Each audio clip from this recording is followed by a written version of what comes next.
immuables. Ce sont des lois qui ne peuvent pas être changées. C'est des lois qui sont immuables, qui sont immanentes. Donc, c'est des lois qu'on vit de l'intérieur de soi-même. D'ailleurs, c'est ça Dieu. Dieu, j'avais dit hier une communication sur le forum où j'avais dit aux Africains qui participent à ce forum, qui est Dieu? Dieu n'est pas au ciel. Le Dieu qu'on vous dit qu'il est au ciel, il n'existe pas. C'est pour ça qu'il y a un internaute qui m'a écrit, me dit, mais donc vous voulez dire que Dieu n'existe pas? Justement, c'est parce qu'il n'a rien compris. Je dis que le Dieu qu'on nous a dit qu'il est au ciel, notre Père, que ton nom soit sanctifié, que ton règne vienne, et je l'assume, il n'existe pas. Parce qu'en l'an 1, on l'avait créé, il était question qu'on crée un Dieu, parce qu'on voulait faire les conquêtes terriennes d'outre-mer. On a donc créé un Dieu, parce que quand on veut dompter un peuple, on lui donne un Dieu. Il fallait donc qu'on crée un Dieu qu'on appelle Jéhovah, pour qu'on le donne maintenant au peuple négro-africain, pour pouvoir le dompter. C'est comme ça que ça s'est passé. Celui-là n'est pas bon, il n'existe pas. Donc n'y croyez pas. C'est pour ça que je dis aux négro-africains, sortez des églises. Parce qu'on vous parle du même Dieu. Et l'église qui vous parle du même Dieu vient de chez ceux qui ont créé ce Dieu-là. Il y a des lois de la nature. Quand vous les connaissez, vous connaissez Dieu. Or, celui qu'on vous a dit qu'il est au ciel, vous ne le connaissez pas, vous y croyez simplement. Or, sortez donc de la croyance, entrez dans la connaissance. C'est la connaissance qui vous libérera. Et quand vous êtes dans la connaissance, je vous y aide. Je vous parle aujourd'hui en conclusion des 7 lois de la nature. J'en parle tout le temps. Pour que vous compreniez que pour le négro-africain, c'est ça Dieu. C'est dans la nature. La première loi, c'est la loi du mental. Ça veut dire que tout ce que vous voyez, tout ce que vous voulez faire, visualisez-le, vous le voyez que c'est déjà fait, vous le faites, mentalement vous l'avez fait. La deuxième, c'est la correspondance, c'est l'amour. Il faut aimer son prochain. Les Africains ne s'aiment pas. Pas du tout. Mais la preuve est là, allez à l'hôpital, vous n'avez pas l'argent, vous allez mourir, Madame Ketcha. C'est les Africains qui vous regarderont mourir. Ce n'est pas l'amour, ça. Donc la deuxième loi de la correspondance, les Africains ne l'observent pas. Ni la première d'ailleurs. Les Africains attendent toujours qu'il y a un Dieu qui est au ciel qui va les aider. Ils n'observent aucune loi de la nature. C'est pour ça qu'ils sont ce qu'ils sont. La troisième loi, c'est la vibration. C'est la loi de l'intelligence. C'est-à-dire que vous êtes à distance, je vous parle. C'est la télépathie, c'est la téléphonie qui vient de là. C'est la troisième loi de la vibration. Vous vibrez au même diapason avec les autres. C'est ce que les Juifs font. Ils vibrent tous au même diapason. Parce qu'ils ont compris la nécessité de cette loi. Et c'est pour ça que attaquez-vous à un seul Juif. C'est toute la meute et la cohorte juive qui va se ruer vers vous. Les abbés ont aussi la même politique. Les Juifs l'ont. Les Occidentaux l'ont à travers leur OTAN. Vous essayez d'attaquer seulement un seul pays occidental, l'OTAN va se mettre en ordre de bataille pour vous attaquer. C'est comme ça que les autres peuples font. Mais les Africains attendent assis en contemplation vis-à-vis d'un Dieu distant et lointain, qui ne les écoute même pas. Il faut donc en sortir, c'est ce que je dis. La quatrième loi, comme je viens de le dire, c'est la dualité. Tout ce que vous faites, Madame Ketcha, il y a un pour, il y a un contre. Vérifiez toujours ce qui est positif et ce qui est négatif. Et en cela, donc, vous allez réussir. La cinquième loi, c'est la loi du temps. Gbagbo a dit, le temps, c'est l'autre nom de Dieu. Dieu, c'est le temps. Chaque chose est faite selon son temps, à son moment, à son niveau et chaque chose. C'est pour ça que je dis pour les négro-africains, nous ne sommes plus à l'heure de la victimisation, c'est passé. Ne me dites plus, ne vous réveillez pas le matin, venez me dire que la France a fait ceci, la France a fait cela. Je vous répondrai que la France est dans son rôle. Et comme je l'accepte, nous l'acceptons ainsi, nous sommes dans le rôle de proie. Mais c'est comme ça.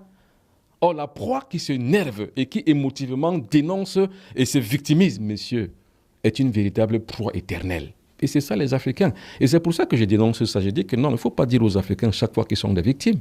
Non, nous ne sommes pas des victimes. Nous sommes des cons. Maintenant, quand vous dites à l'Africain que si cela vous arrive, c'est parce que vous êtes un imbécile, un idiot, un con, un vaurien et un sous-être humain, c'est pour lui permettre de changer. Et quand je dis changer, ça ne veut pas dire qu'on dit que j'ai changé, non. Ce sont des états de conscience supérieurs. Il faut y accéder. C'est ce que les autres peuples ont fait, c'est ce que les Juifs ont fait, c'est ce que les Chinois, les Asiatiques ont fait. Nous, on doit le faire. Nous, on le fait parce que moi, je le fais avec ceux qui viennent à mes séminaires et avec ceux qui participent avec moi à l'éclosion d'une nouvelle conscience spirituelle à travers Astra, qui est la plateforme de résistance et de transformation. Et la cinquième loi, c'est le temps. La sixième loi, c'est le genre. Il faut savoir intégrer la femme et l'homme. Voilà ce que les religions négro-africaines font. Ils excluent les femmes. Mais c'est idiot. Mais c'est bête et c'est con. Allez voir les Bambombok. Bon, ce que je connais plus les Bambombok parce que je suis moi-même un Bambok. Les Bambombok, une femme ne s'assoit pas là où est les hommes. Chez les Bambombok. La femme doit être là-bas loin. Mais monsieur, vous êtes idiot et con. C'est parce que vous n'avez pas compris le loi de la nature que vous le faites. Mais madame, il faut instruire la femme. Il faut mettre la femme au devant de la scène. Parce que c'est la femme qui est plus puissante, plus énergétique que l'homme. C'est ça la loi, la sixième loi de la nature, la loi de genre. Vous avez compris ça, et la septième loi plutôt, la loi de genre. Vous avez compris ça, Madame Ketcha? Il ne faut jamais exclure une femme. Mais les cons, les Africains, que ce soit au Bénin, que ce soit au Tchad, que ce soit n'importe où, c'est pas au Cameroun, n'importe où, les femmes sont exclues. Mais nous sommes dans quelle société où on exclut une partie et une vraie partie même de la population? Nous sommes même qui, en fait? On n'est rien. Parce qu'on ne connaît pas les lois de la nature. La loi des genres, Madame Ketia. Vous me regardez, vous êtes une femme. Je ne sais pas si vous le savez. C'est la femme qui porte la tradition. Dans le Mbok Bassa, nous avons 5 grandes religions. La dernière religion, c'est la plus grande. C'est la religion des femmes. La première religion, c'est la religion Ndjangumba. La deuxième, c'est le Loum. La troisième, c'est le Ngé. La quatrième, c'est le Mbok. Et la cinquième, c'est le corps. C'est la tradition chez les femmes. Et pourquoi c'est la tradition chez les femmes qui est la dernière? Madame, la femme, c'est l'éther. Nous avons 4 éléments de la nature. Et le plus grand élément, c'est le 5e qu'on ne voit pas. C'est l'éther. Nous avons l'eau, le feu, l'air, la terre. Le 5e élément, c'est l'éther. C'est pareil. Le 5e élément, la 5e grande religion chez les Bassa du Cameroun, c'est le corps, c'est chez les femmes. Je ne sais pas si on se comprend bien. Et il faut savoir que le corps, dans toutes les traditions humaines du monde, le corps, la femme, c'est la déesse. C'est elle qui est porteuse de la vie. C'est elle le conceptacle de la vie. Et c'est pour ça qu'il faut la respecter, madame. Mais les Africains, les négro-africains excluent les femmes, les excisent. Mais voyez-moi des pratiques qu'on fait sur une femme. Vous allez me dire qu'avec ça, vous allez vous développer? Vous ne pouvez pas. Si vous excluez les femmes, vous n'allez jamais vous développer. C'est la femme qui est la résistance. Allez en France, c'est Jeanne d'Arc qui est la figure de proue de la résistance française. C'est Jeanne d'Arc. C'est Jeanne d'Arc. Le plus grand, ce n'est pas De Gaulle. C'est Jeanne d'Arc. Et qui était Jeanne d'Arc? Une femme, madame, avec 2 seins et un sexe féminin. Donc les Africains doivent donc comprendre donc ce jeu de la nature afin de comprendre où ils sont. Aujourd'hui, on ne maîtrise rien. Parce que la religion est venue tout basculer, tout bousculer, tout changer.